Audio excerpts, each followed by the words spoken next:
राधे राधे प्यारे भक्तों, कर्म किसी का सगा नहीं होता है। ये गीता का वो अमर संदेश है जो हर युग में इंसान को उसकी असलियत से परिचित कराता है। जीवन की उलझनों में जब इंसान दूसरों पर दोष मढ़ने लगता है, तब गीता उसे जगा कर कहती है कि भाग्य, परिस्थिति या दूसरों का व्यवहार तुम्हारी नियति तय नहीं करता, बल्कि तुम्हारे अपने कर्म ही तुम्हें ऊंचाई या गहराई तक ले जाते हैं। ये सिद्धांत समय से परे है। कभी सोचो, जब कोई बच्चा पहली बार चलना सीखता है तो उसे माँ का सहारा मिलता है, पर अगर वह खुद कदम ना बढ़ाए तो पूरी दुनिया की ताकत भी उसे नहीं चला सकती। उसी तरह जीवन की हर मंजिल तुम्हारे प्रयासों से तय होती है।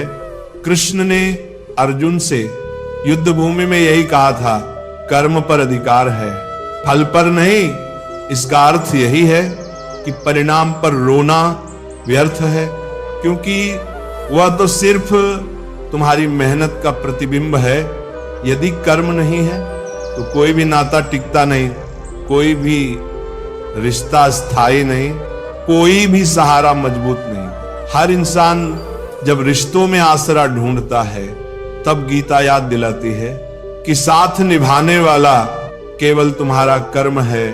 जब तुम अच्छे कार्य करते हो तो समाज तुम्हें सम्मान देता है। जब तुम गलत करते हो तो वही लोग मुंह मोड़ लेते हैं जिन्हें तुम अपना समझते हो।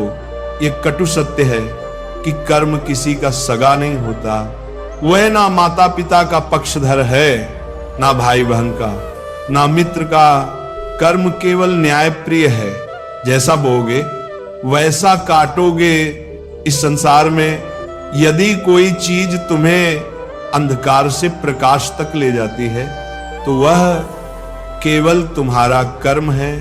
यहां तक कि ईश्वर भी तुम्हें उतना ही वरदान देता है जितना तुम्हारे कर्मों का खजाना अनुमति देता है। यदि कोई कहे कि भगवान सबके साथ समान व्यवहार करे तो ये अधूरा सत्य है। प्रभु दयालु अवश्य हैं, परंतु वे न्याय के तराजू पर खरे हैं। वे उसी का हाथ पकड़ते हैं जिसने परिश्रम, ईमानदारी और सत्य का मार्ग अपनाया है। तुम देखो, एक ही परिवार में जन्मे दो भाई क्यों अलग अलग जीवन जीते हैं? क्यों एक सफलता के शिखर पर पहुंच जाता है और दूसरा संघर्षों में घिरा रहता है? कारण केवल यही है, उनके कर्म अलग अलग हैं। कर्म इंसान को राजा बना सकता है और वही कर्म इंसान को भिखारी बना सकता है। जब युद्ध भूमि में अर्जुन भय और मोह से जकड़ा हुआ था, तब कृष्ण ने उसे यही समझाया कि किसी भी रिश्ते से ऊपर उठकर, किसी भी लगाव से परे होकर केवल कर्तव्य निभाना ही सच्चा धर्म है। उन्होंने कहा, यदि तू मोह में फंसकर कर्म छोड़ देगा तो ना रिश्तेदार तुझे बचा पाएंगे, ना समाज तुझे माफ करेगा, यहां तक कि तेरा खुद का आत्मा भी तुझे कोसेगा। इसीलिए उठ और धर्म युद्ध कर। मनुष्य अक्सर ये भूल जाता है कि उसका वर्तमान, उसका भविष्य और उसका सम्मान सब उसके कर्मों पर आधारित है। लोग धन को सगा मानते हैं, लोग रिश्तों को सगा मानते हैं, लोग ताकत को सगा मानते हैं, लेकिन जब कठिनाई आती है तब सब कुछ छूट जाता है। धन संकट में साथ नहीं देता, रिश्ते मजबूरी में दूर हो जाते हैं, ताकत भी उम्र के साथ क्षीण हो जाती है। पर जो कर्म तुम्हारे जीवन में संचित होते हैं, वही तुम्हें सम्मान दिलाते हैं, वही तुम्हें आगे बढ़ाते हैं और वही तुम्हारे बाद भी तुम्हारा नाम अमर करते हैं। सच्चाई ये है कि हर इंसान अपनी किस्मत का शिल्पकार है। यदि तुम आलस्य चुनते हो तो तुम्हें अपमान मिलेगा, यदि तुम ईमानदारी चुनते हो तो तुम्हें आदर मिलेगा, यदि तुम छल कपट चुनते हो तो तुम्हें भय और चिंता घेरेगी, और यदि तुम निस्वार्थ सेवा चुनते हो तो तुम्हें शांति और संतोष मिलेगा। यही है गीता का सार। कभी यह मत सोचो कि कोई दूसरा तुम्हारे जीवन को बेहतर बना देगा। ना गुरु, ना मित्र, ना परिवार, कोई भी तुम्हें मंजिल तक नहीं पहुंचा सकता जब तक कि तुम स्वयं मेहनत नहीं करोगे। कृष्ण ने कहा कि कर्म करना ही पूजा है। यदि तुम निष्क्रिय रहोगे तो ब्रह्मांड भी तुम्हारी मदद नहीं करेगा। इस जीवन का सबसे बड़ा अन्याय यही है कि लोग अपनी असफलता के लिए परिस्थितियों को दोषी ठहराते हैं, लेकिन अपनी सफलता का श्रेय खुद ले लेते हैं। जबकि गीता सिखाती है कि ना तो असफलता दूसरों की गलती से आती है और ना ही सफलता केवल भाग्य से आती है। सब कुछ केवल और केवल एक सीमा तक साथ देता है, लेकिन कर्म की छाया जन्म जन्मांतर तक साथ रहती है। यही कारण है कि गीता कहती है कर्म फल से कोई बच नहीं सकता। चाहे तुम राजा हो या साधु, धनवान हो या निर्धन, तुम्हारे कर्म तुम्हें उसी रूप में परिणाम देंगे। याद करो, जब दुर्योधन के पास अपार शक्ति, मित्र और सेनाएं थी, तब भी उसके गलत कर्मों ने उसे विनाश की ओर धकेल दिया। वहीं पांडवों के पास साधन कम थे, पर उनके धर्म सम्मत कर्मों ने उन्हें विजय दिलाई। यही प्रमाण है कि कर्म ही अंतिम न्यायाधीश है। तुम्हें यह भी समझना होगा कि कर्म केवल बाहरी क्रिया नहीं है। तुम्हारा हर विचार, हर भावना, हर इरादा भी कर्म कहलाता है। यदि मन में ईर्ष्या है तो वह भी फल देगा। यदि मन में करुणा है तो वह भी परिणाम लाएगी। गीता केवल बाहरी कर्म की बात नहीं करती, बल्कि आंतरिक कर्म यानी सोच और संकल्प की भी बात करती है। जीवन में यदि शांति चाहिए तो तुम्हें अपने कर्मों को शुद्ध करना होगा, क्योंकि जब कर्म शुद्ध होते हैं तो मन भी हल्का हो जाता है। लेकिन यदि कर्म शुद्ध है तो मन हमेशा अपराध बोध से भरा रहता है। यही कारण है कि कई बार लोग सब कुछ पाकर भी संतोष नहीं पा पाते। वे सोचते हैं कि शायद अधिक धन उन्हें सुख देगा, लेकिन सच तो यह है कि अशुद्ध कर्म से कमाया गया धन केवल बेचैनी लाता है। सफलता पाने का सबसे पवित्र मार्ग यही है कि अपने कर्म को पूजा मानो। जब तुम हर काम को ईश्वर अर्पण समझकर करते हो, तब तुम्हें परिणाम चाहे जो भी मिले, भीतर संतोष बना रहता है। यही स्थिति सबसे सुंदर है, क्योंकि तब ना सफलता तुम्हें अहंकारी बनाती है और ना असफलता तुम्हें तोड़ पाती है। ना हम जो लोग यह सोचकर बैठ जाते हैं कि भाग्य ही सब तय करेगा, वे स्वयं को धोखा देते हैं। कृष्ण ने अर्जुन से कहा था, निष्क्रियता मृत्यु है, कर्म ही जीवन है। अगर तुम्हारे हाथ रुक जाएं तो से ऊपर कर्म है, मोह से ऊपर कर्तव्य है। मानव जीवन का सौंदर्य भी इसी में है कि हर पल हमें कर्म का अवसर मिलता है। सुबह उठते ही हम तय कर सकते हैं कि आज किस दिशा में कदम बढ़ाना है। यदि हम आलस्य चुनते हैं तो दिन व्यर्थ जाता है। यदि हम प्रयास चुनते हैं तो दिन सार्थक बनता है। यही छोटे छोटे निर्णय मिलकर जीवन की दिशा तय करते हैं। कर्म का न्याय इतना गहरा है कि वह कभी किसी का पक्षपात नहीं करता।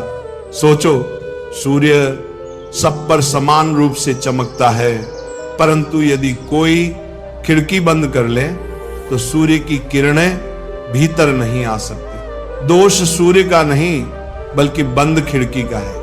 उसी तरह ईश्वर की कृपा सबके लिए समान है, लेकिन यदि तुम्हारे कर्म हीन हैं तो वह कृपा तुम्हें पूर्ण रूप से प्राप्त नहीं होगी। यह संसार एक विद्यालय है और हर परिस्थिति एक परीक्षा। यदि तुम कठिनाइयों को देखकर भागोगे तो परीक्षा अधूरी रह जाएगी, लेकिन यदि तुम डटकर कर्म करते रहोगे तो यह परीक्षा तुम्हें ऊंचाई पर पहुंचा देगी। यही जीवन का सत्य है। यही कारण है कि गीता हमें हार मानने से रोकती है। आज के युग में लोग शॉर्टकट ढूंढते हैं। वे चाहते हैं कि बिना मेहनत किए उन्हें सब कुछ मिल जाए, लेकिन गीता स्पष्ट कहती है कि शॉर्टकट केवल भ्रम है, कर्म का कोई विकल्प नहीं। जैसे कोई किसान खेत में बीज डाले बिना फसल नहीं काट सकता, वैसे ही बिना कर्म किए कोई फल नहीं पा सकता। कभी ये भी याद रखो कि हर कर्म केवल बाहरी परिणाम नहीं लाता, बल्कि भीतर भी परिवर्तन करता है। यदि तुम किसी की मदद करते हो तो तुम्हारे भीतर करुणा का बीज बढ़ता है। यदि तुम छल करते हो तो तुम्हारे भीतर भय का बीज पनपता है। यही बीज भविष्य में वृक्ष बनते हैं और तुम्हारे जीवन को आकार देते हैं। यही कारण है कि गीता कहती है, सज्जन कर्म आत्मा को हल्का करते हैं और दुर्जन कर्म आत्मा को बोझिल। यह तुम्हारे पास आती है जब तुम किसी को चोट पहुंचाते हो, तो वही पीड़ा किसी ना किसी रूप में तुम्हारे जीवन में प्रवेश करती है। यही कारण है कि गीता हमें ना केवल कर्म करने की प्रेरणा देती है, बल्कि ये भी सिखाती है कि कर्म शुभ होना चाहिए। संसार में जितनी भी बेचैनियां हैं, जितने भी संघर्ष हैं, उनकी जड़ में असंतुलित कर्म ही है। यदि इंसान संतुलित, सजग और धर्म सम्मत कर्म करना सीख ले तो ना केवल उसका जीवन सुंदर हो जाएगा, बल्कि समाज भी शांति से भर जाएगा। यही गीता का स्वप्न है, एक ऐसा समाज जहां हर व्यक्ति अपने कर्तव्य को समझे और उसे निष्ठा से निभाए।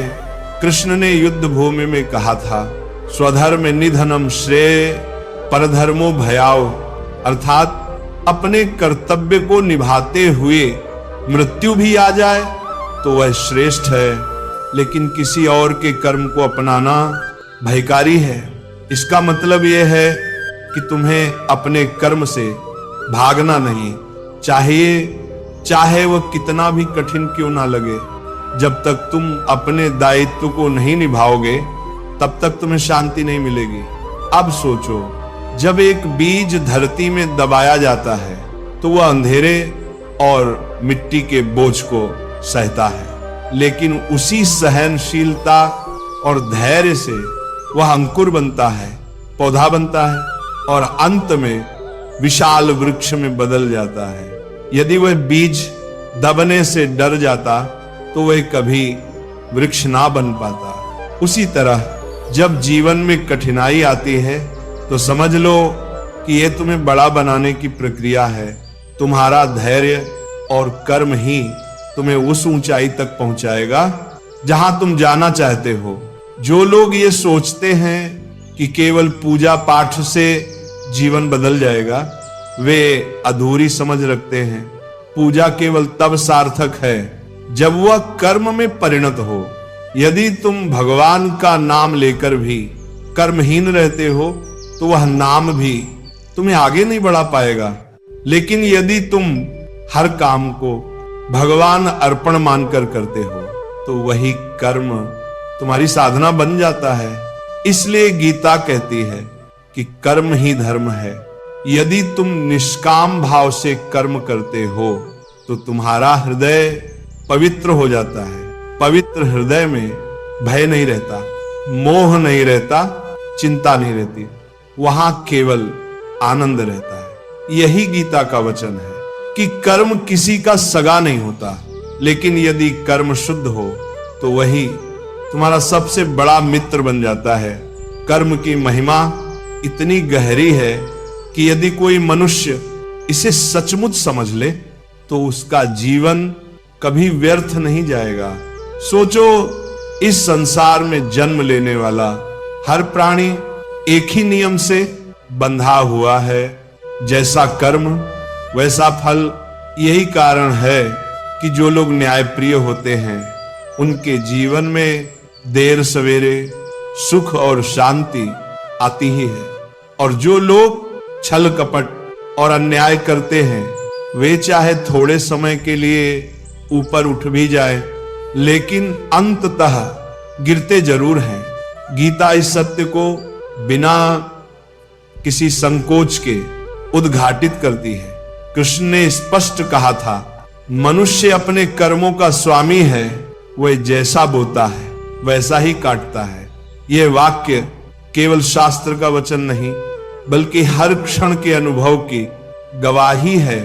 यदि कोई किसान बीज बोकर मेहनत करता है तो उसे अनाज मिलता है, यदि वह आलस्य करता है तो भूखा रह जाता है। यही नियम जीवन के हर क्षेत्र में लागू होता है। जब कोई इंसान अच्छे कर्म करता है तो वह समाज में सम्मानित होता है, उसकी वाणी सुनी जाती है, उसके विचार स्वीकारे जाते हैं। वहीं जब कोई व्यक्ति गलत रास्ता चुनता है तो उसके अपने ही लोग उसे छोड़ देते हैं। यही कारण है कि गीता कहती है, कर्म किसी का सगा नहीं, ना माता उसे बचा सकती है, ना पिता ना भाई का सहारा स्थायी होता है, ना मित्र का। केवल कर्म ही अंतिम क्षण तक साथ निभाता है। ध्यान से देखो, जब इंसान मर जाता है तो उसके पीछे क्या जाता है? धन, वस्त्र, घर, कुछ भी नहीं, केवल उसके कर्म उसके साथ चलते हैं। वे ही अगले जन्म का आधार बनते हैं। यही कारण है कि गीता हमें चेतावनी देती है कि कभी ये मत सोचो कि आज किया हुआ छोटा सा पाप दब जाएगा तो वह पाप छिपेगा नहीं, बल्कि अगले जन्म में भी उसका फल मिलेगा। यही कर्म का अटल न्याय है। इस संसार में बहुत से लोग ये मानते हैं कि केवल प्रार्थना करने से सब कुछ बदल जाएगा, लेकिन गीता हमें एक और ही सच बताती है। प्रार्थना तुम्हारे मन को शुद्ध कर सकती है, लेकिन कर्म ही परिणाम को बदल सकता है। यदि तुम प्रयास नहीं करोगे तो ईश्वर भी तुम्हारी मदद नहीं करेंगे। प्रभु केवल उसी का हाथ पकड़ते हैं जो खुद उठकर आगे बढ़ने की कोशिश करता है। तुम ये देखो कि अर्जुन यदि केवल रोता रहता और धनुष छोड़ देता तो क्या कृष्ण उसके साथ रहते? नहीं, उन्होंने भी कहा था, उठो, शस्त्र धारण करो और युद्ध करो। उन्होंने केवल दिशा दी, शक्ति दी, लेकिन युद्ध जीतने का श्रेय केवल अर्जुन के कर्म को गया। यही गीता का शाश्वत संदेश है कि भगवान मार्गदर्शक हैं, लेकिन कर्म करने वाला तुम स्वयं हो। कर्म की ताकत इतनी अद्भुत है कि यह इंसान की पहचान बदल सकती है। एक साधारण ग्वाला यदि ईमानदारी और निष्ठा से कर्म करता है तो वह राजा बन सकता है। वहीं राजा यदि अन्यायपूर्ण कर्म करता है तो वह गद्दी से गिरकर भिखारी बन सकता है। यही कारण है कि इतिहास में केवल वही लोग याद रखे गए जिन्होंने अपने कर्मों को धर्म से जोड़ा। जब तुम्हें लगे कि जीवन कठिन है, जब तुम्हें लगे कि सब दरवाजे बंद हैं, तब ये याद रखो कि यही वो समय है जब तुम्हारा कर्म तुम्हें परीक्षा दे रहा है। यदि तुम हार मानोगे तो वही कर्म तुम्हें नीचे गिरा देगा, लेकिन यदि तुम धैर्य रखकर कर्म करते रहोगे तो वही कर्म तुम्हें नई ऊंचाई देगा। यही कारण है कि गीता हमें प्रेरित करती है, ना रुकना, ना थकना ना हारना। लोगों का स्वभाव है कि वे दूसरों को दोष देते हैं, कभी भाग्य को, कभी परिस्थिति को, कभी परिवार को। लेकिन गीता कहती है कि दोष देना बंद करो, क्योंकि तुम्हारी नियति का निर्माता तुम स्वयं हो। यदि आज का जीवन तुम्हें पसंद नहीं है तो कल के लिए बेहतर कर्म करो, यही एकमात्र उपाय है। न कोई ताबीज तुम्हें बदल सकता है, ना कोई जादू, केवल कर्म ही तुम्हारा भविष्य बदल सकता है।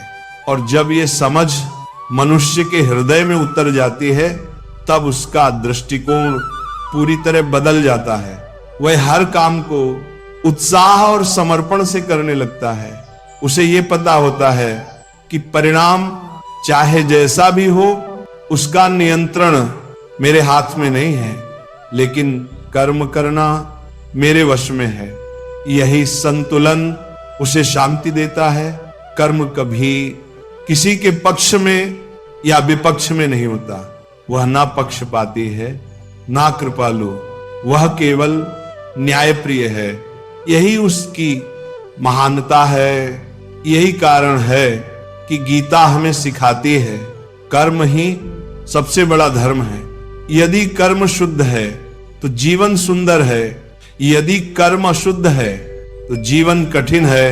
यही सत्य हर युग में लागू होता है। कभी कभी मनुष्य ये सोचकर भ्रमित हो जाता है कि उसके अच्छे कर्मों का परिणाम तुरंत क्यों नहीं मिला। वह अधीर होकर कहता है, मैंने तो मेहनत की, फिर भी मुझे सफलता क्यों नहीं मिली। यहां गीता गहरी सीख देती है।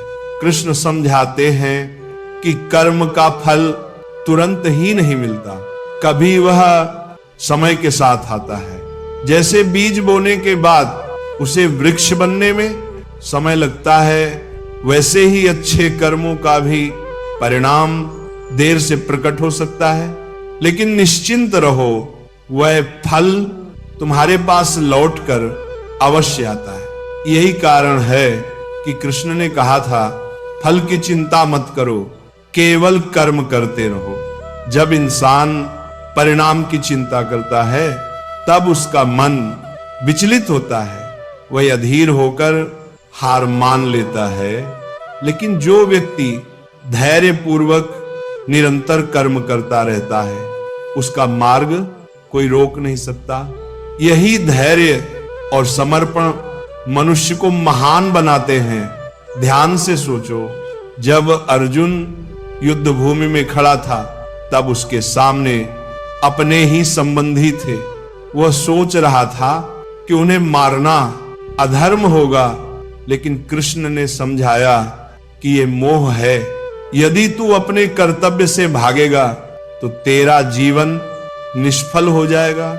धर्म वही है जो न्याय के पक्ष में खड़ा हो, और न्याय हमेशा सही कर्म की मांग करता है। इसलिए गीता कहती है कि रिश्तों से ऊपर कर्म है, मोह से ऊपर कर्तव्य है। मानव जीवन का सौंदर्य भी इसी में है कि हर पल हमें कर्म का अवसर मिलता है। सुबह उठते ही हम तय कर सकते हैं कि आज किस दिशा में कदम बढ़ाना है। यदि हम आलस्य चुनते हैं तो दिन व्यर्थ जाता है, यदि हम प्रयास चुनते हैं तो दिन सार्थक बनता है। यही छोटे छोटे निर्णय मिलकर जीवन की दिशा तय करते हैं। कर्म का न्याय इतना गहरा है कि वह कभी किसी का पक्षपात नहीं करता। सोचो, सूर्य सब पर समान रूप से चमकता है, परंतु यदि कोई खिड़की बंद कर ले तो सूर्य की किरणें भीतर नहीं आ सकती। दोष सूर्य का नहीं, बल्कि बंद खिड़की का है। उसी तरह ईश्वर की कृपा सबके लिए समान है, लेकिन यदि तुम्हारे कर्म हीन हैं तो वह कृपा तुम्हें पूर्ण रूप से प्राप्त नहीं होगी। यह संसार एक विद्यालय है और हर परिस्थिति एक परीक्षा। यदि तुम कठिनाइयों को देखकर भागोगे तो परीक्षा अधूरी रह जाएगी। लेकिन यदि तुम डटकर कर्म करते रहोगे तो ये परीक्षा तुम्हें ऊंचाई पर पहुंचा देगी। यही जीवन का सत्य है। यही कारण है कि गीता हमें हार मानने से रोकती है। आज के युग में लोग शॉर्टकट ढूंढते हैं। वे चाहते हैं कि बिना मेहनत किए उन्हें सब कुछ मिल जाए, लेकिन गीता स्पष्ट कहती है कि शॉर्टकट केवल भ्रम है, कर्म का कोई विकल्प नहीं। वो जैसे कोई किसान खेत में बीज डाले बिना फसल नहीं काट सकता, वैसे ही बिना कर्म किए कोई फल नहीं पा सकता। कभी ये भी याद रखो कि हर कर्म केवल बाहरी परिणाम नहीं लाता, बल्कि भीतर भी परिवर्तन करता है। यदि तुम किसी की मदद करते हो तो तुम्हारे भीतर करुणा का बीज बढ़ता है। यदि तुम छल करते हो तो तुम्हारे भीतर भय का बीज पनपता है। यही बीज भविष्य में वृक्ष बनते हैं और तुम्हारे जीवन को आकार देते हैं। यही कारण है कि गीता कहती है, सज्जन कर्म आत्मा को हल्का करते हैं और दुर्जन कर्म आत्मा को बोझिल। यदि तुम चाहते हो कि भीतर शांति बनी रहे तो अपने कर्मों को पवित्र रखो। शांति बाहर से नहीं आती, वह भीतर से उपजती है और भीतर की शांति का स्रोत केवल और केवल कर्म है। इसलिए मनुष्य को यह कभी नहीं भूलना चाहिए कि कर्म उसका सबसे बड़ा साथी है। ना जन्म में कोई रिश्ता स्थायी है, ना मृत्यु के बाद, लेकिन कर्म की छाया जन्म जन्मांतर तक रहती है। यही छाया हमें आगे भी संवारती है और यही छाया हमें पीछे भी खींचती है। दुर्लोक इसीलिए गीता का यह उपदेश अमर है। कर्म किसी का सगा नहीं, लेकिन कर्म ही सबसे सच्चा साथी है। कर्म का रहस्य इतना अद्भुत है कि जब इंसान इसे गहराई से समझ लेता है तो उसकी दृष्टि पूरी तरह बदल जाती है। वह ये जान लेता है कि किसी और को दोष देना निरर्थक है। जो कुछ भी मेरे साथ घट रहा है वह मेरे ही कर्मों का परिणाम है। इस बोध से उसका मन शिकायत करना छोड़ देता है और वह जीवन को स्वीकार करना सीखता है। शिकायतें मिटते ही भीतर एक अद्भुत शांति उतरती है, क्योंकि अब वो जानता है कि परिवर्तन का बीज बाहर नहीं भीतर बोना होगा। देखो, जब कोई गरीब इंसान मेहनत करके ईमानदारी से अपना जीवन बिताता है तो समाज भले ही तुरंत उसे सम्मान ना दे, लेकिन उसका आत्मा हमेशा संतुष्ट रहता है। दूसरी ओर यदि कोई धनवान छल कपट से धन कमाता है तो बाहरी चकाचौंध के बावजूद उसका मन हमेशा डर और बेचैनी से भरा रहता है। यही अंतर कर्म का है। बाहरी सुख भले ही सबको दिखाई दे, पर भीतर की शांति केवल पवित्र कर्म से मिलती है। कृष्ण ने गीता में कहा, निष्काम भाव से कर्म करो। इसका अर्थ यह है कि जब तुम केवल परिणाम के लोभ में कर्म करते हो तो तुम्हारा मन अशांत रहता है, लेकिन जब तुम पूरे समर्पण और श्रद्धा से कर्म करते हो बिना इस चिंता के कि उसका फल क्या मिलेगा, तब तुम्हें आनंद मिलता है। यही आनंद स्थायी होता है। यही आनंद मोक्ष की ओर ले जाता है। कभी सोचो, जब एक संगीतकार वाद्य बजाता है तो यदि उसका लक्ष्य केवल पैसे कमाना हो तो उसका संगीत सीमित रह जाता है, लेकिन यदि वह केवल संगीत को जीने के लिए बजाए तो उसका हर स्वर अमर हो जाता है। उसी तरह जब मनुष्य कर्म को पूजा मानकर करता है तो वह जीवन में अमरता पा लेता है। कर्म की यह गहराई हमें यह भी सिखाती है कि जीवन में कोई भी कार्य छोटा या बड़ा नहीं होता। यदि तुम ईमानदारी से अपना कर्तव्य निभा रहे हो तो वह चाहे कितना भी साधारण क्यों ना लगे, उसका फल उतना ही महान होता है। एक किसान का खेत जोतना भी उतना ही पवित्र है जितना एक साधु का ध्यान करना।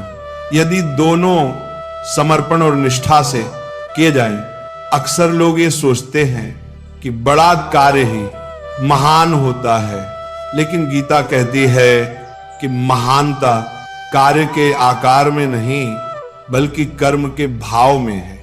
यदि हृदय शुद्ध है तो सबसे साधारण काम भी महान हो जाता है, और यदि हृदय दूषित है तो सबसे बड़ा काम भी व्यर्थ हो जाता है। अब ये भी समझो कि कर्म केवल वर्तमान जीवन को नहीं बल्कि आने वाले जन्मों को भी प्रभावित करता है। यह एक निरंतर प्रवाह है। यदि आज तुमने पवित्र कर्म किए तो उसका फल आने वाले जन्म में भी तुम्हें संवारता रहेगा, और यदि आज तुमने पाप किए तो उनके बंधन अगली यात्राओं तक तुम्हें जकड़े रहेंगे। यही कारण है कि गीता हमें चेताती है कि हर क्षण को सावधानी से जियो। हर विचार, हर शब्द, हर कदम का महत्व है। जब इंसान ये समझ लेता है कि कर्म ही उसका वास्तविक साथी है तो वह दूसरों पर निर्भर होना छोड़ देता है, वह आत्मनिर्भर हो जाता है। आत्मनिर्भरता ही सच्ची स्वतंत्रता है। यही वो अवस्था है जहां व्यक्ति किसी से अपेक्षा नहीं रखता, और जब अपेक्षाएं समाप्त हो जाती हैं तब दुख भी समाप्त हो जाता है। सोचो, जब एक दीपक जलता है तो वह अपने आसपास अंधकार को मिटाता है, लेकिन वह दीपक किसी पर निर्भर नहीं होता। उसका प्रकाश स्वयं से उत्पन्न होता है। उसी तरह जब मनुष्य अपने कर्म के बल पर जीवन जीता है तो वह दूसरों पर आश्रित नहीं होता। उसका प्रकाश दूसरों के जीवन को भी आलोकित करता है। इसलिए गीता कहती है, कर्म योगी ही सच्चा साधक है। साधना केवल पर्वतों की गुफाओं में बैठने से नहीं होती। साधना तो हर रोज अपने कर्म को ईमानदारी और श्रद्धा से करने में है। यही साधना सबसे कठिन भी है और सबसे सरल भी। कठिन इसलिए कि इसमें निरंतरता चाहिए, और सरल इसलिए कि ये हर किसी के लिए संभव है। अंततः यही समझो, कर्म ना मित्र है, ना शत्रु, वह ना किसी से सगा है, ना किसी से पराया, लेकिन उसके नियम इतने न्यायपूर्ण हैं कि कोई भी उससे बच नहीं सकता। यही कारण है कि कृष्ण ने युद्ध भूमि में कहा था, उठो, अपने कर्म को निभाओ, यही तुम्हारा धर्म है, यही तुम्हारा मोक्ष है। जीवन की पूरी धारा कर्म के इर्द गिर्द ही घूमती है। जब बच्चा जन्म लेता है तब वह केवल मासूमियत लेकर आता है, लेकिन जैसे जैसे वो बड़ा होता है उसके कर्म ही उसका परिचय बनाते हैं। कोई उसे दयालु कहता है, कोई क्रोधी, कोई ईमानदार, कोई कपटी। ये सब पहचाने जन्म से नहीं मिलती बल्कि कर्मों से बनती है। यही कारण है कि गीता हमें समझाती है कि कर्म ही तुम्हारा वास्तविक परिचय है। वंश, धन, रूप, जाति ये सब क्षणिक है, स्थायी है। तो केवल कर्म। कभी गौर करो, लोग मंदिरों में क्यों जाते हैं? क्यों वे भगवान के सामने सिर झुकाते हैं? केवल इसलिए कि उनका विश्वास है कि भगवान न्याय प्रिय हैं और उन्हें उनके कर्मों के अनुसार फल देंगे। अगर कर्म का नियम ना होता तो मंदिरों का कोई अर्थ ही ना रहता। लोग ईश्वर पर भरोसा इसलिए करते हैं क्योंकि उन्हें भीतर से विश्वास होता है कि अच्छे कर्म व्यर्थ नहीं जाएंगे और बुरे कर्म बचाए नहीं जा सकते। यही विश्वास जीवन को संभाले रखता है। सोचो, जब रात्रि होती है और चारों ओर अंधेरा छा जाता है तो हर कोई सुबह का इंतजार करता है। वही सुबह यह सिखाती है कि हर अंधकार का अंत होता है, पर यह अंत खुद ब खुद नहीं आता बल्कि समय के नियम से आता है। उसी तरह बुरे कर्मों का परिणाम भी अटल है और अच्छे कर्मों का फल भी निश्चित है। यह नियम किसी से टलता नहीं। मनुष्य अक्सर यह भ्रम पाल लेता है कि अगर कोई देख नहीं रहा तो गलत काम करने में कोई बुराई नहीं है, लेकिन गीता सिखाती है कि तुम्हारा हर विचार, हर क्रिया, हर भाव ब्रह्मांड में दर्ज हो रहा है। इस संसार की आंखें चाहे ना देखें, पर ईश्वर की दृष्टि हमेशा सब कुछ देख रही है। और यही कारण है कि कर्म कभी छिपता नहीं थी। कभी यह भी सोचो, यदि कोई व्यक्ति पूरे जीवन भर लालच में डूबा रहे और अंत समय में ईश्वर का नाम ले तो क्या उसे मुक्ति मिल सकती है? गीता इसका स्पष्ट उत्तर देती है, नहीं, क्योंकि मुक्ति केवल नाम लेने से नहीं बल्कि शुद्ध कर्म से मिलती है। हाँ, ईश्वर का स्मरण आत्मा को शांति दे सकता है, लेकिन मुक्ति उसी को मिलती है जिसने कर्म को पूजा माना है।